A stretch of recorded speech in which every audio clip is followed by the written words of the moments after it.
Halo Parkomets, gue Aryans Aditya, kerap dipanggil Aryans. Gue visual artis dari Pamulang. Gue kecil di distrik Brebes ya, Brebes Jawa Tengah. Dari kecil dimulai di dunia visual ini terinspirasi dari bokap sebagai desainer fashion gitu. Jadi pas kecil itu gue banyak diarahkan dengan pensil dan kertas gitu. Jadi itu banyak menginspirasi saya di dunia seni ini, ya, dunia menggambar ini. Dan awal menggiati karya seni sepertinya emang dari kecil banget ya, dimulai dari SD. Emang hobi itu menggambar, melukis, dan coret-coret. Bahkan di beberapa kertas pembelajaran itu ya gue coret-coret dengan gambar-gambar yang menurut gue menarik gitu.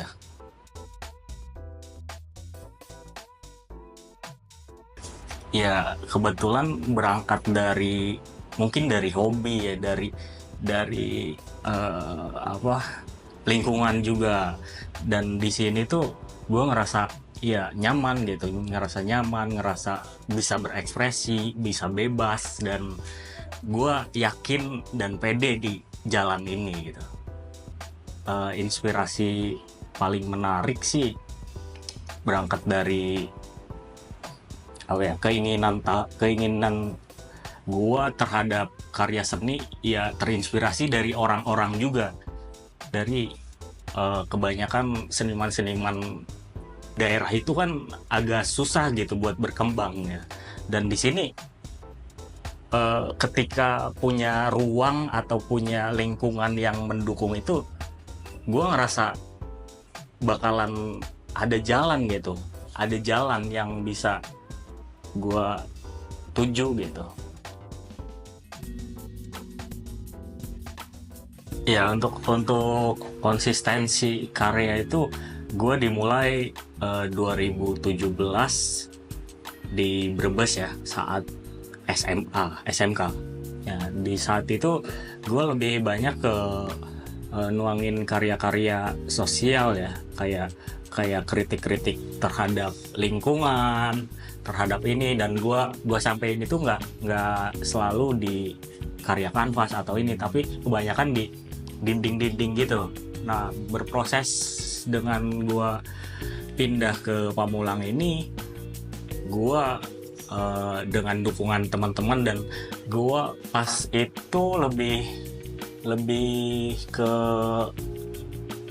masa COVID ya. Nah, masa COVID itu kan benar-benar nggak ada kegiatan, dan full itu ya kita stay di rumah kan. Nah, di saat itu gue lebih banyak menghidupkan atau bercocok tanam lah tumbuhan-tumbuhan yang menurut gue menarik gitu. Nah, dari situ gue ngerasa, oh, tumbuhan ini ternyata dia punya jiwanya sendiri gitu, yang bisa direfleksikan kalau manusia itu ya kayak tumbuhan itu sendiri gitu. Kalau dia nggak bisa ngerawat dirinya sendiri, atau dukungan orang lain itu bisa kita cerna dengan baik atau enggak, itu ya dia akan mati gitu. Jadi saat itu bisikan-bisikan dari luar itu kan di masa COVID ya sangat genting banget ya, terutama ya tentang kekisruhan. Kalau kita terkena COVID itu punya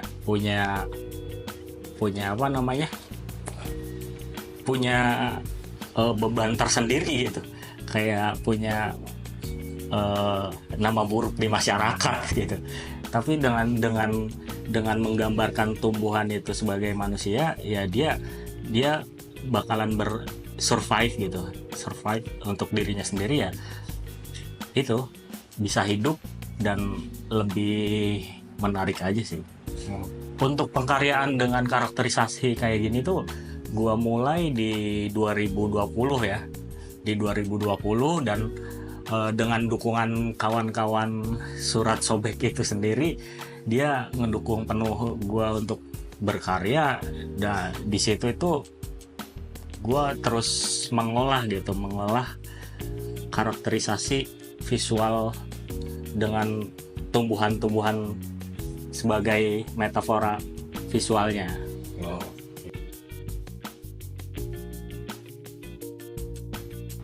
Mungkin dulu kan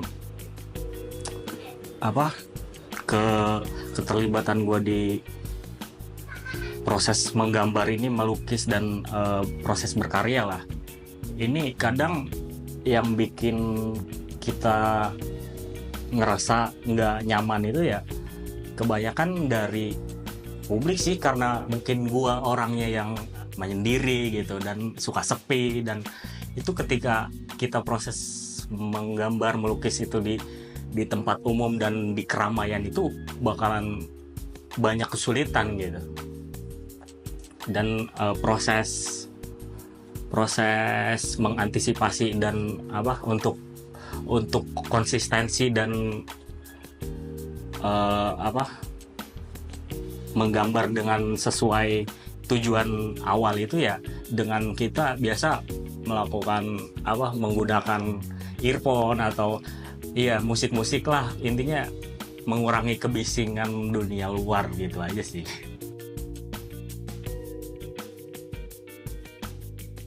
Kebiasaan unik di sini mungkin dalam proses berkarya itu ya mendengarkan musik untuk lebih tepatnya musik sedih ya. Baik itu musik zaman dulu, baik musik dan genrenya itu random banget gitu. Kebanyakan itu sih hal unik yang biasa gue lakuin sebelum berkarya itu.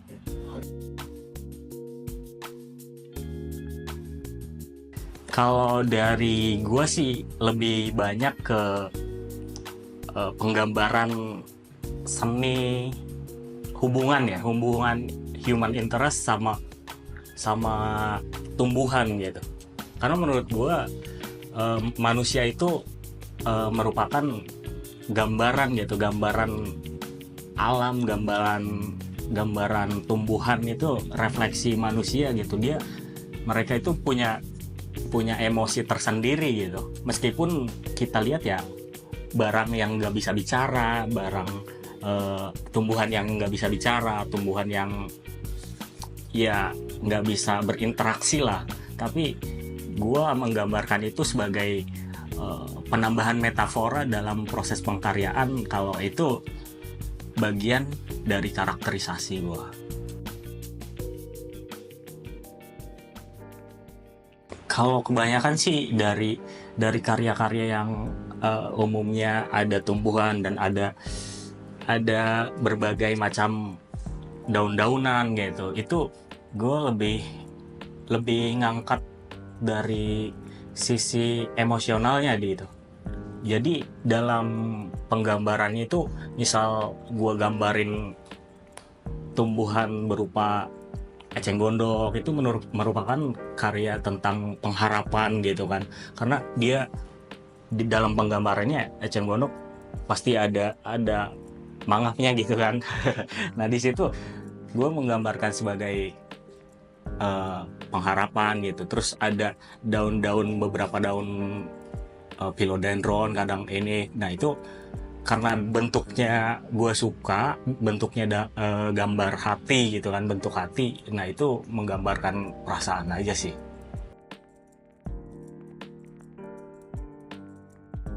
Kalau dari ibu sendiri, menurut gue dukungan dia sebagai terhadap jalan gue itu ya pasti lebih banyak ke doa gitu. Karena untuk dunia kesenian kayaknya dia nggak tahu menau gitu. Jadi ya udah, gue berangkat dengan keyakinan dan dukungan orang-orang sekitar aja gitu. Kalau untuk orang tua kayaknya nggak ngedukung untuk dunia seperti ini.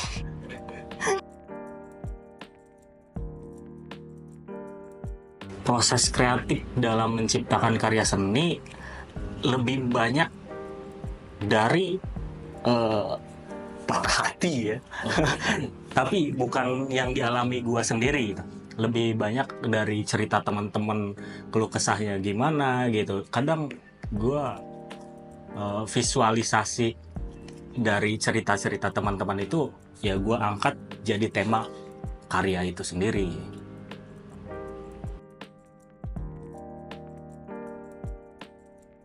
Ya ada sih, kebanyakan ya emang dari gua sendiri juga gitu.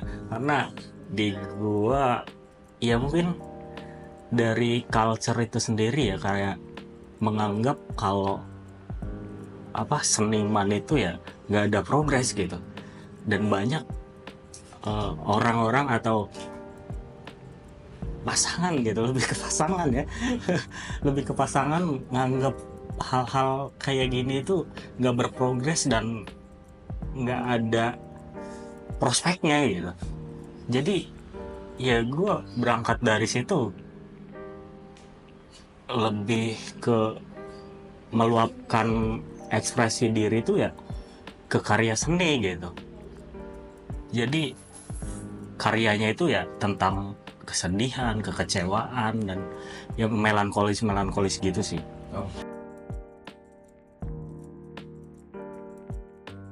Hal kayak gini mungkin umum ya di setiap seniman karya.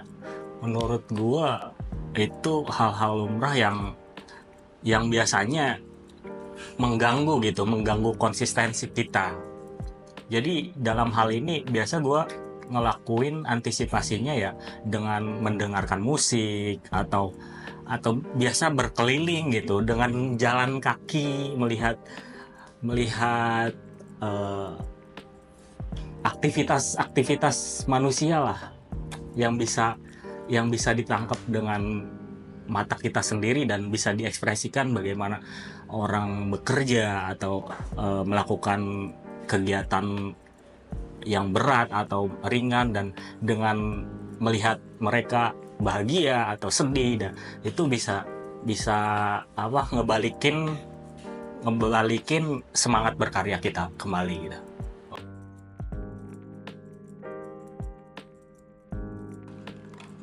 Dapat kartu seni ya dari Talco, dan gue ngerasa ini sangat penting sih, karena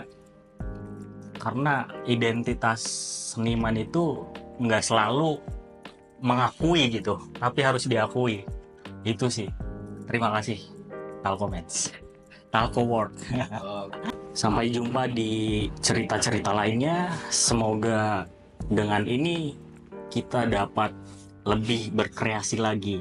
Semangat kawan-kawan Talco Meds. Salam.